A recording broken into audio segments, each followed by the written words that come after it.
ಗದಗ ಜಿಲ್ಲೆಯ ಶಿರಹಟ್ಟಿ ತಾಲೂಕಿನ ಬೆಳ್ಳಟ್ಟಿ ಪ್ರಾಥಮಿಕ ಆರೋಗ್ಯ ಕೇಂದ್ರದ ವ್ಯಾಪ್ತಿಗೆ ಬರುವ 6 ಉಪ ಆರೋಗ್ಯ ಕೇಂದ್ರಗಳು ಸಿಬ್ಬಂದಿಗಳ ಕೊರತೆಯನ್ನು ಎದುರಿಸುತ್ತಿವೆ. ಇದರ ಪರಿಣಾಮ ಉಪ ಆರೋಗ್ಯ ಕೇಂದ್ರಗಳು ಆಟಕ್ಕುಂಟು ಲೆಕ್ಕಕ್ಕೆ ಇಲ್ಲದಂತಾಗಿದ್ದು, ಗ್ರಾಮೀಣ ಬಡ ರೋಗಿಗಳಿಗೆ ಆರೋಗ್ಯ ಸೇವೆ ಮರೀಚಿಕೆ ಆಗಿದೆ.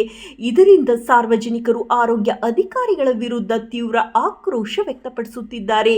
ಬನ್ನಿಕೊಪ್ಪ, ತಾರಿಕೊಪ್ಪ, ಮಾಚೇನಹಳ್ಳಿ, ಕಡಕೋಳ, ದೇವಿಹಾಳ ಹಾಗೂ ಚೆಬ್ಬಿ ಗ್ರಾಮಗಳಲ್ಲಿ ಹೆಸರಿಗೆ ಮಾತ್ರ ಉಪ ಆರೋಗ್ಯ ಕೇಂದ್ರಗಳು ಇದ್ದು, ಇಲ್ಲಿ ಸಮುದಾಯ ಆರೋಗ್ಯ ಅಧಿಕಾರಿಗಳು ಹಾಗೂ ನರ್ಸ್ಗಳು ಇಲ್ಲದೆ ಬಾಗಿಲು ಮುಚ್ಚಿಕೊಂಡಿದ್ದು, ಬಡ ರೋಗಿಗಳಿಗೆ OPD ಸೇವೆ ಲಭ್ಯವಾಗದೆ ಪರದಾಡುವ ಪರಿಸ್ಥಿತಿ ನಿರ್ಮಾಣವಾಗಿದೆ.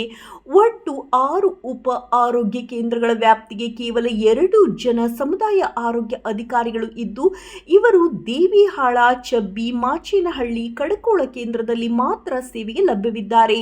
ಇನ್ನುಳಿದ 2 ಉಪ ಆರೋಗ್ಯ ಕೇಂದ್ರ ಬನ್ನಿಕೊಪ್ಪ ಹಾಗೂ ತಾರಿಕೊಪ್ಪ ಗ್ರಾಮಗಳಲ್ಲಿ CHO ಹಾಗೂ ನರ್ಸ್ಗಳು ಸಹ ಇಲ್ಲದೆ ಬಾಗಿಲು ಮುಚ್ಚಿಕೊಂಡಿವೆ. ಇಷ್ಟೆಲ್ಲ ಸಮಸ್ಯೆ ಇದ್ರೂ ಸಹ ಆರೋಗ್ಯ ಇಲಾಖೆ ಅಧಿಕಾರಿಗಳು ಏನು ಮಾಡುತ್ತಿದ್ದಾರೆ ಎಂದು ಸಾರ್ವಜನಿಕರು ಪ್ರಶ್ನಿಸುವ ಮೂಲಕ ಅಧಿಕಾರಿಗಳಿಗೆ ಹಿಡಿಶಾಪ ಹಾಕುತ್ತಿದ್ದಾರೆ. ಕಣ್ಮುಚ್ಚಿ ಕುಳಿತಿರುವ ಆರೋಗ್ಯ ಇಲಾಖೆಯ ಅಧಿಕಾರಿಗಳು ಈಗಲಾದರೂ ಸಹ ಎಚ್ಚೆತ್ತುಕೊಳ್ಳುವ ಮೂಲಕ ಈ ಉಪ ಆರೋಗ್ಯ ಕೇಂದ್ರಗಳಿಗೆ ಕರ್ತವ್ಯಕ್ಕೆ ಸಿಬ್ಬಂದಿಗಳನ್ನು ನಿಯೋಜಿಸಬೇಕಾಗಿದೆ.